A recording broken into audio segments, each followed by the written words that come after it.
Hey everybody, I'm Sergio and welcome to Assume Control. It's a channel about learning Dungeons and Dragons by trying things out ourselves, learning through our failures, and identifying those decisions that shape a character over time. A note before starting, I'm a relatively new player, and so these videos are intentionally from that beginner's perspective. I'm giving my own takes, calling out what's confusing, and doing my best to understand how things actually play at the table. Today, we're going to be looking at a multi-class Sorcerer Paladin build.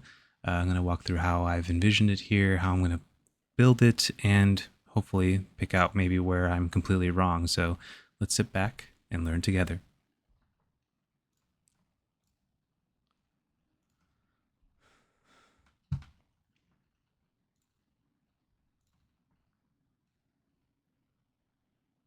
All right, so what are we doing in this video?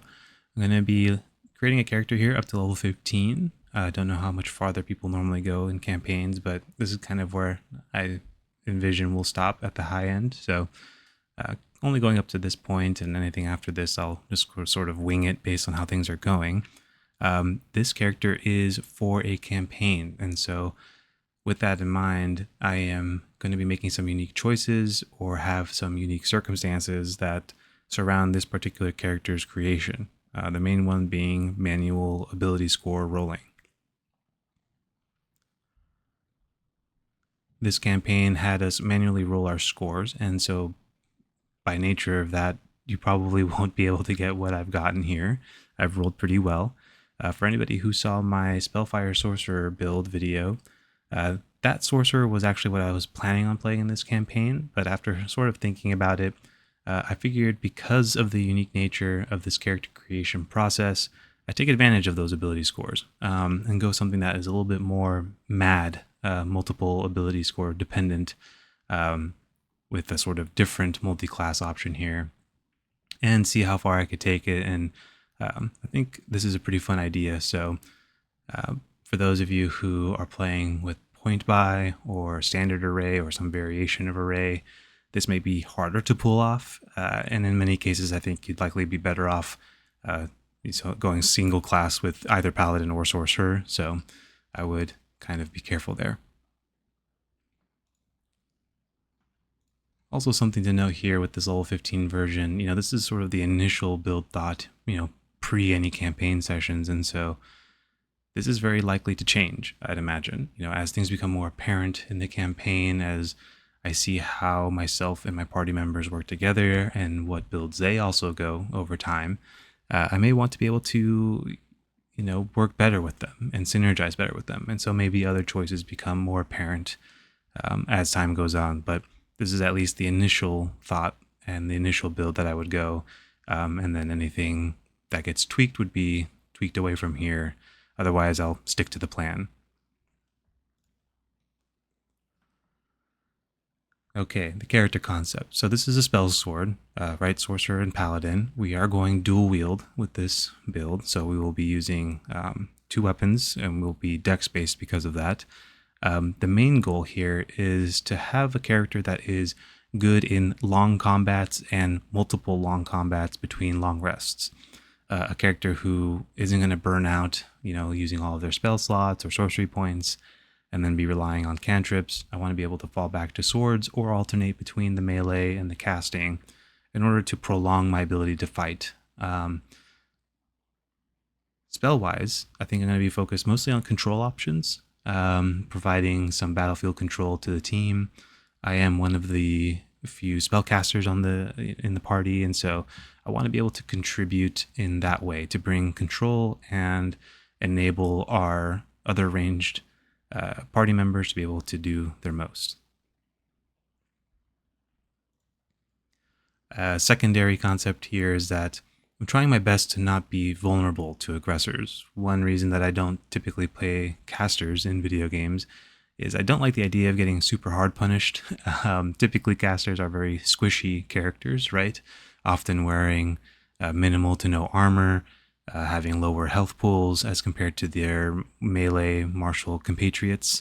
And that always bugged me a little bit. It's probably because I'm not very good at positioning, but I'm hoping to learn a little bit here, but also give myself some space to take some hits, and also dive into the melee, of course.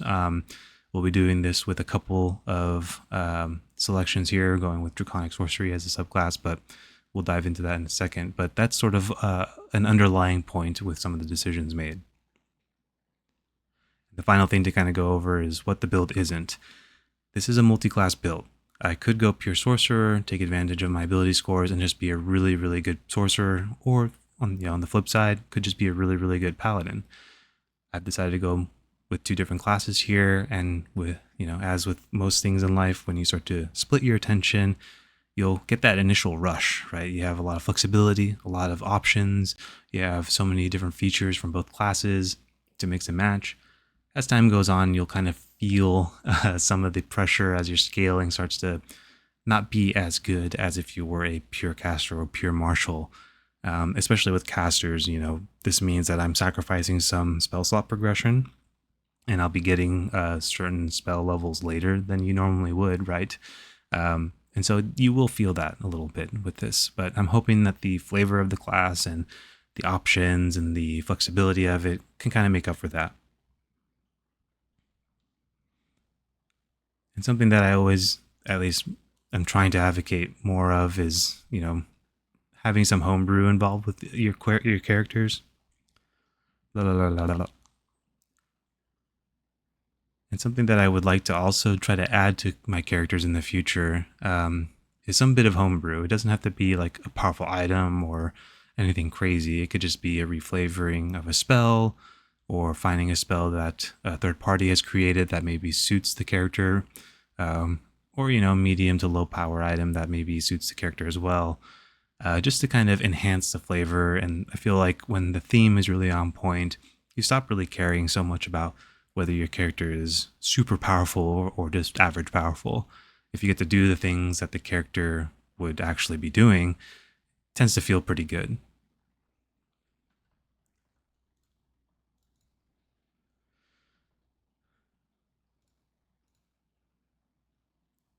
All right, so jumping into sort of the general leveling path, and the idea here, I've jumped into my level 5 version, which is the actual character that's going into the campaign. I am going human, and I will be going with the tough origin feat. It could be a background thing, flipping between the two, but the idea is to take tough as one of those feats, origin feats, just adding to the health pool, giving us a little bit of sturdiness to be able to take some hits. As far as the background, just going with the custom one. Going to be taking alert here. Ideally, I want to go early in combat to be able to lay down any sort of crowd control that I think is needed for the fight, or to at least position correctly for what I think the fight will need me to do, whether that is go into the melee or stay back and cast spells. Taking Smith's tools, and I have Arcana proficiency to be able to craft some weapons for myself. That'll be pretty useful. And as far as ability points are concerned, you can see what I've manually rolled here. Pretty darn good. The dexterity and constitution, obviously very, very helpful. Wisdom for those saving throws, and our charisma, which is our primary attribute here. So pretty high overall. No super glaring weaknesses other than intelligence, obviously, but no minus penalty there. So let's just hope we roll well whenever we do have to make an intelligence saving throw.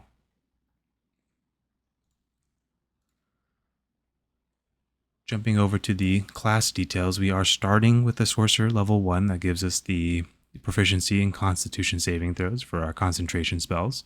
That will be very useful, as we very likely will be always concentrating on something, whether it is control or a buff to ourselves or something along those lines. For the subclass, we are taking Draconic Sorcery at level 3. This character is starting at level 5, and so that's why I'm there. But you get the usual sorcery bits with Font of Magic, Innate Sorcery, and your meta magic options. For meta magic, I am taking Quickened and Empowered spell. Quickened, so that I can kind of weave in my melees with some sort of cast if needed, or if I need a really big burst of control and some damage, I can cast a control spell as my bonus action, and then cantrip as my action. Empowered spell is good for whenever I'm deciding to go with like a chromatic orb scenario and trying to get a lot of burst damage down that way. As for the subclass, going with the Draconic Sorcery, this is mostly twofold. One, it's character backstory driven, and going with this Draconic Resilience is really awesome. We get additional hit points for every sorcery level, right? 1 per level, and 3 as a baseline. And then also we alter our armor scaling, our armor class calculation here, as long as we're not wearing armor. And it converts to 10 plus our dexterity and charisma modifiers. This is where the fact that we rolled so well kind of starts to really kick in. We already have a decent constitution, a decent dexterity, and that helps for initiative along with alert and base health and our concentration saving throws. But now we get a double benefit here by having those scores contribute to our AC. And you'll see when we flip over to the starting point for this character, after we go through everything, I'm starting here at level 5 with an 18 armor class, which is really awesome. We get some draconic spells, a lot of control here with Command, Fear, Charm Monster, and we also get Chromatic Orb for free, which is really cool, Dragon's Breath, which is very thematic, and can be useful depending on what the fight context is, and we get Fly as well, and Alter Self it'll be cool to kind of pick out where maybe this is useful in a campaign. That's kind of where I'm stopping here for the level 5 bucket on sorcery, on sorcerer levels, taking 2 levels of paladin here to round out the 5 levels. This gives me some initial spell casting with the paladin, and at level 2 gives us the fighting style and the weapon masteries. And of course we are taking the 2-weapon fighting along with the short sword and scimitar combo. That seems to be very popular now if you're a dex-based build, right? So this is what kind of allows us to jump in, get some attacks in with our weapons, using something like Divine Favor, sort of use one time for the fight and then maybe just get the value through our melee weapon attacks rather than burning more and more spell slots with casting.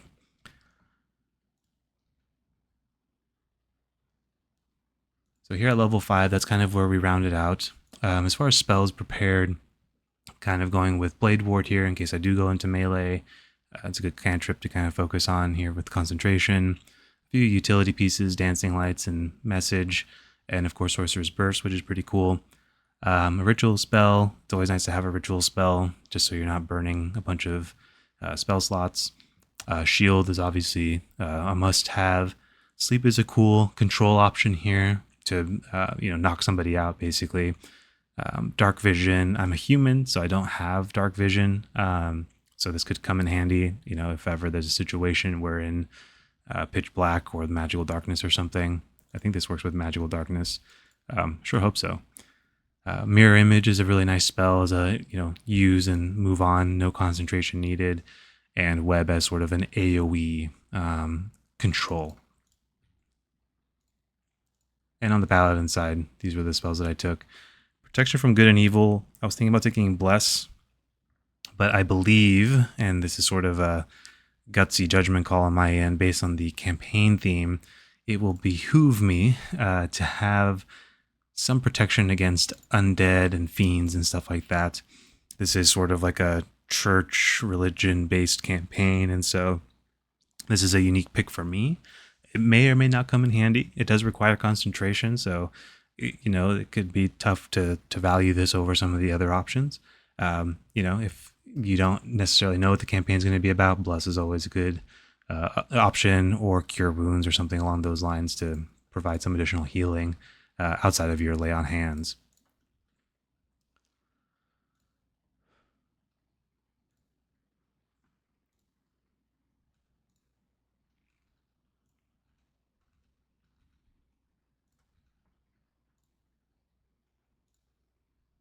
So as far as equipment goes, we don't really need anything special, right? We just need the short sword, the scimitar, don't need any armor, as we are going unarmored with our Draconic Resilience, and basically anything else you want. I have the blacksmith's tools or the smith's tools, so you can take any sort of crafting items that you need.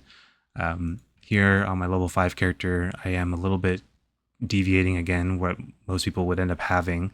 I do have 2 uncommon items here at the top.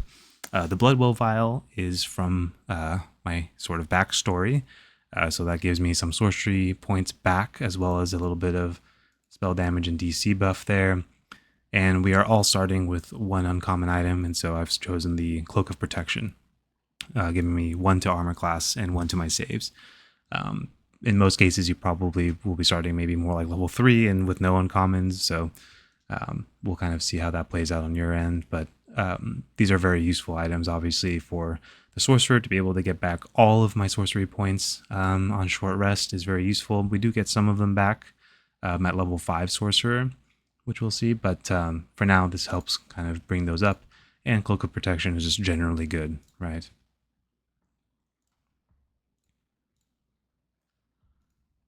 Okay, so hopping over to the level 15 version. Now, getting to this balance here, where you have 10 levels in Sorcerer, 5 in Paladin, can be a little awkward, right? Going from that level 5 position to here. There's sort of like the desire to just be done with Paladin, get 5 levels and then just do all Sorcerer, but getting level 4 Sorcerer means we get our extra feat, and we can take Warcaster for advantage on our concentration checks, which is very useful. So there's a little bit of a awkward stage here as we're kind of filling in the different class levels.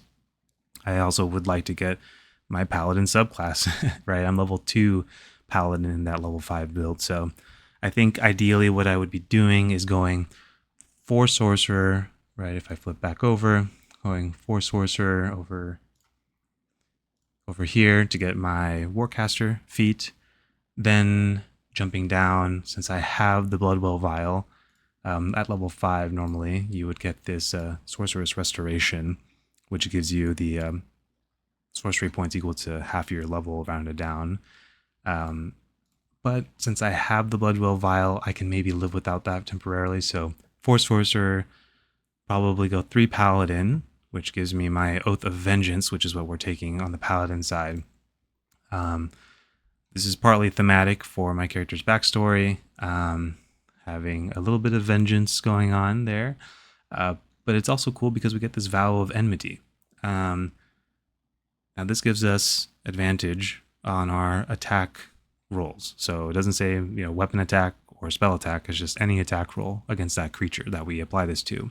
And we can move this freely when they die. Between this, granting us advantage to any type of attack, and on the sorcerer's side, our innate sorcery granting us advantage on attack rolls of the sorcerer's spells, we can generate advantage basically all the time. And that's really cool. We get 2 charges of this innate sorcery, and then we get, I don't even know how many, let's see, Channel Divinity. I think we get a couple of these, and then it kind of ranks up over Paladin levels. We get a couple uses of this as well. So that's pretty useful to be able to generate our own advantage, not need, someone to get knocked prone or to do any shenanigans with like a Find Familiar situation. We can kind of just generate our own at will. And so getting to level 3 Paladin would be pretty nice. Then I would probably go 5 Sorcerer. That will give us access to better spells. And then I probably would just go straight level 5 Paladin, which gives us another ASI. I wasn't sure what to take here, and I would like you to look at this and give your own feedback on this. I was thinking about going Mage Slayer.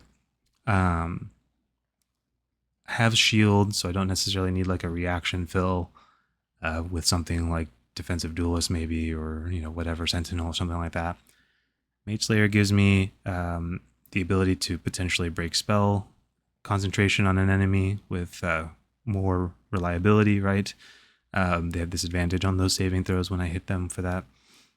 And I get Guard in Mind, which, once per short rest and long rest, I can convert a failed saving throw into a success. That seems pretty useful and kind of smooths out my ability to stay up, right? I'm not going to get knocked out as easily. I'm not going to get downed as easily. So let me know what you think about that pick. And then level 5, we get the extra attack and the Faithful Steed to be able to move around the battlefield a little bit easier. So that's pretty awesome. But level 5 is basically where we would just be done with Paladin. We have 1 Paladin in our group, and so I think they'll be going full Paladin, and that means that they'll have auras and all of that, which will be helpful. On the sorcerer side, we basically will just dump the remaining levels into this, getting all the good sorcerer stuff. Right, we get that sorcerer's restoration that I mentioned before. So between this and our vial, we're guaranteed to basically have all of our sorcery points back on short rests. At least the first one, the first short rest, because the Blood Bowl vial only works once per long rest. We get elemental affinity. I've chosen fire damage just as a part of the theme, but you can choose any damage type that ends up making the most sense. Again, kind of similar to that protection from good and evil pick. Might go poison if I think poison's going to come up a lot in this campaign. We'll kind of see. I'll have plenty of time before reaching this level to see how the enemy mob choices are going and what that world is really like. So we'll kind of see, even though I don't get the benefit on the damage side, getting resistance is pretty awesome. Level 7, we get Sorcery Incarnate, where if we have no more of our advantage from innate sorcery, we could burn 2 sorcery points to activate it anyways. But the really cool thing is this bottom line, where when we have that innate sorcery active, we can use up to 2 meta magic options on each individual spell we cast. So we can kind of start comboing our multiple meta magic options onto a single spell. We likely won't be burning extra points to re-trigger this, just because we have other ways of getting advantage with our Oath of Vengeance. And then we have our final ASI, just taking 2 decks to round out my deck score, just because I will be meleeing, so it'd be nice to kind of take that damage up a little bit and that accuracy up a little bit. There's probably other interesting options available, so again, I'll have plenty of time before I reach that level, before having to make that choice. But that kind of rounds out the major decisions here, getting to level 15. As far as magic items go, I am starting with those 2. As far as extra ones, I'll kind of have to see what exists. I don't know every item in the game very well, so I'll have to kind of poke around, both at older books, which are available to this campaign, just not the subclasses from older books. So let me know if there's any other unique items that you think are crucial to like a spell sword sort of situation. The only other piece here, I think I mentioned previously, the idea of like bringing in homebrew. And one way to kind of do that is through homebrewed spells. And I was kind of looking around online. This is maybe a little bit beyond my depth, but found a place or a company or a group called Gibble's Tasty Homebrew or something along those lines. Some of you probably know what that is. And they have a spell book, and I was kind of poking around for things that were flavorful and matched what my character is trying to do. And the point of this is that this isn't like getting a free item or a free buff to your character. I have to choose the spell, right? I mean, that means I'm not choosing something else, and that means I have to use my my spell slots on them, right? And there were 3 spells that I picked out. We'll see if they get accepted. I'm not asking them for them off the bat. This is maybe along the campaign. Maybe I'll unlock these through story beats or through finding them in dungeons or whatever. But here are 2 of them. First one is Burning Strike. I sort of ignite a weapon and I attack an enemy, and I'll deal an additional 4d4 with that weapon if I do hit and cause the target to burn. On a miss, it's half damage. If the target is burning, they sort of emit light and take 1d4 at the end of each of its turns. Another target could try to extinguish the flames, right? If I miss, the spell ends anyways as soon as I make an attack, so whether I land it or not, that's it, that's done. This is a bonus action to do, and lasts, basically until I use my attack. So almost immediately will be gone. Can upscale or upcast it for some additional damage, but this is kind of cool, sort of like me using my magic to enhance my martial prowess here. I don't think this is much better or worse than me having just casted something with a 2nd level spell slot. There's some cool options at 2nd level, but the other spell here is Divine Judgment, which is also a 2nd level spell. This is more of like an AoE and radiant damage version. So I kind of conjure a sword in the air and have it strike down to a point, and enemies within a 10-foot radius would take 2d8 radiant damage on a failed dexterity saving throw, and then an additional 2d8 if it's undead or fiend. This is also maybe more flavored towards the campaign as well. So I think both of these are fine in terms of damage scaling. I think Kibbles does a lot of testing to make sure that it's in line with what's expected at those levels. And then there's one final spell that I picked out, Flickering Strikes, level 5 conjuration spell here. I basically pick a weapon that I'm going to be using as a part of this attack, and I start to teleport to 5 targets within the range here, which is 30 feet. So enemies do need to be a little bit clumped up if I want to make full use of this. And effectively, I make a weapon attack against each target. So I have to roll, and I hope I hit. And on a hit, the target takes normal weapon damage, right? Whatever I would trigger with that weapon. If I have Divine Favor up or something, that also applies. And if I land that attack, I deal an additional 66 force damage to that target. And then I can land somewhere within 5 feet of one of those targets that I picked out. This isn't any better or worse than something like Synaptic Static here, which is dealing 8d6. So again, just a little bit more thematically aligned with what my character would be doing, using magic to blink around and strike these enemies with their weapon. And these are the kinds of things that would be pretty cool as a homebrew. Again, I have to pick the spell, which means I'm giving up another option. Still have to use a spell slot. This isn't me getting a free item or the free use of some sort of spell without any sort of consequence.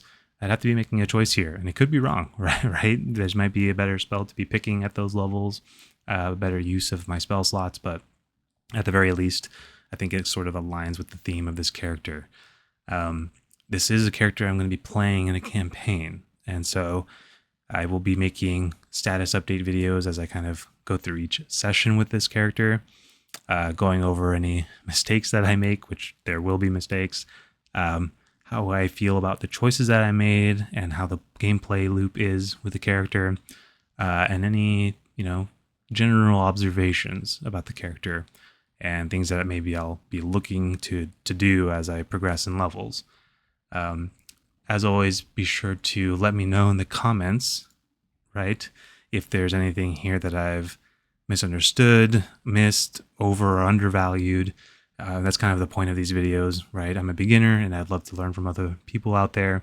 If you've played this multi-class before, I'm curious if you've played it with a manual roll situation, or if you did do a point buy and went with it anyways. What was your experience? And is there anything in terms of lessons learned from your end that you would want to convey to me? If you found this useful, feel free to subscribe. And if not, still jump into the comments. This channel is about learning together. Thank you. And until next time, have a good one.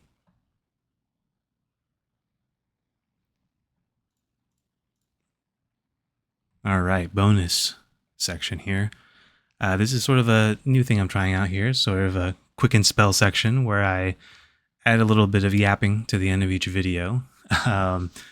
There's always things that I either think of mid-video creation or things that maybe are beyond the scope of the video that I like to tag on at the end for anybody still interested to listen in.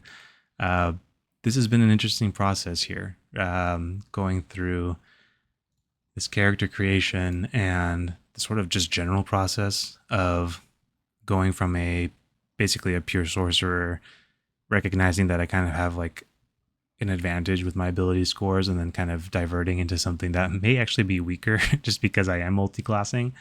But I think it makes for a more interesting storyline. And even if I am like quote unquote weaker than like a pure sorcerer sort of build, it's not always about power, and there's benefits to be had with a challenge, right?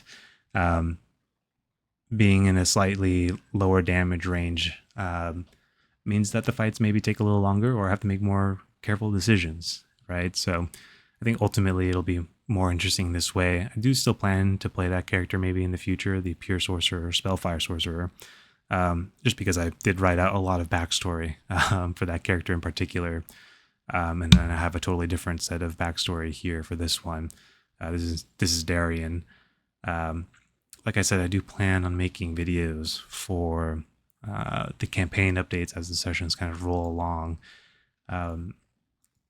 Yeah, I think the most concerning thing about the build is those awkward levels before I'm able to get 5 in Sorcerer and 5 in Paladin, and then start going only Sorcerer from then on out. Gonna have to be sort of juggling between the two to kind of pick out what's the strongest for that next level. I know where I'm trying to move to, but in the action, maybe it's a little bit awkward, but I think we'll be okay for the most part. I think it's pretty fun.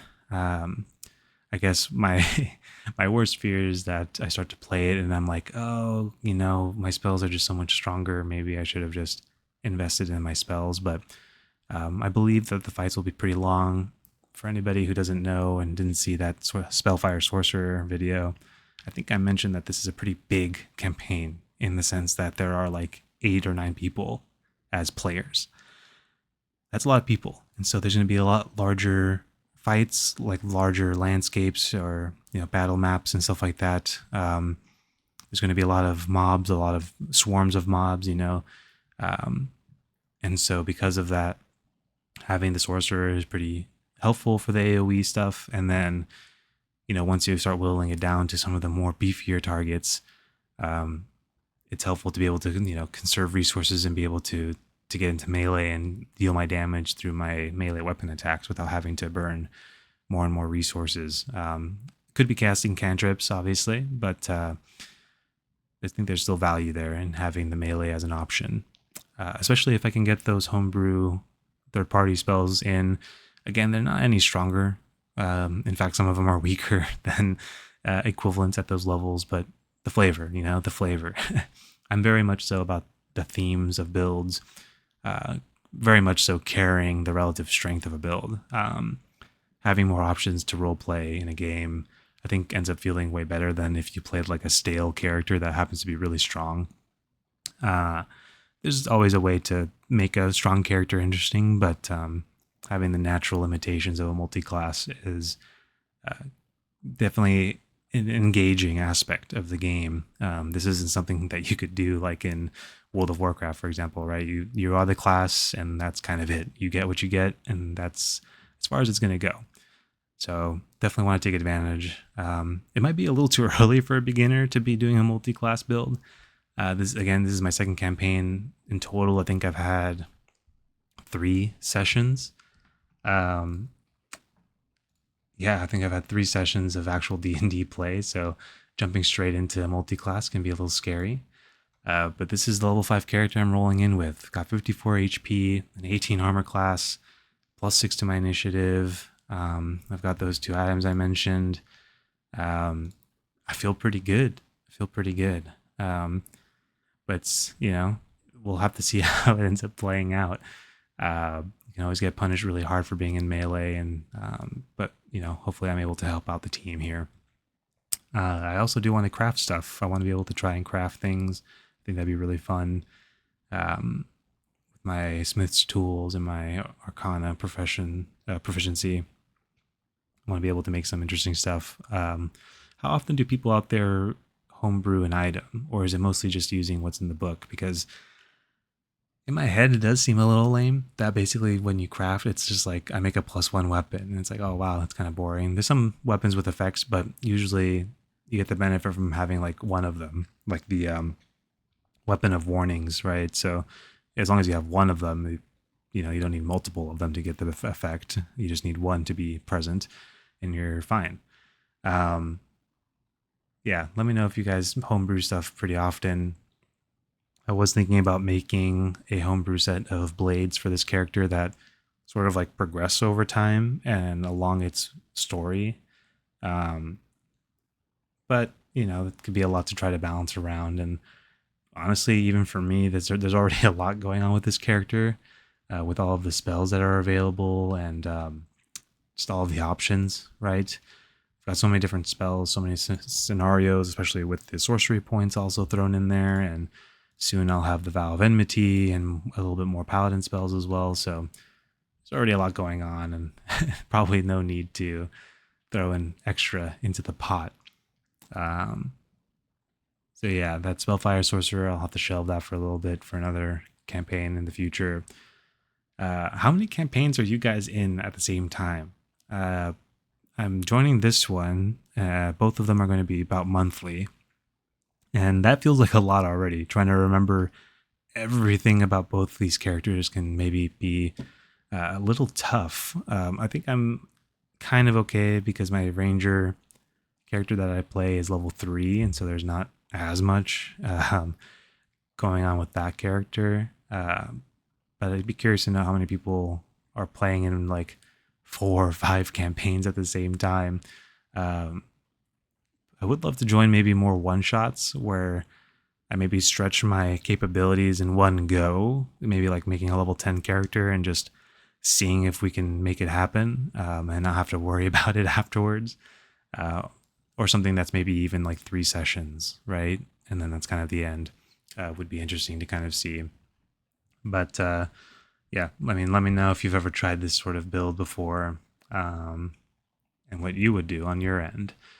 Again, I'll be making progress videos as this campaign gets rolling, and I'll also be making a review of my own review of the Unearthed Arcana mythic subclasses. I went and kind of started watching some of the bigger D&D creators, seeing their reactions and reviews to the classes, subclasses, and I wanted to kind of take a look again and see what I was thinking, what they were thinking, and where that gap maybe comes from, right? Me being a beginner and then being more experted in this game. Why did I think one thing versus them thinking another? I think it'll be a pretty fun video to kind of dive into, so look forward to that. But thank you for sticking through this quick and spell segment. Thanks for listening to me yap over here for a while, but I'll catch you all in the next video. Take care.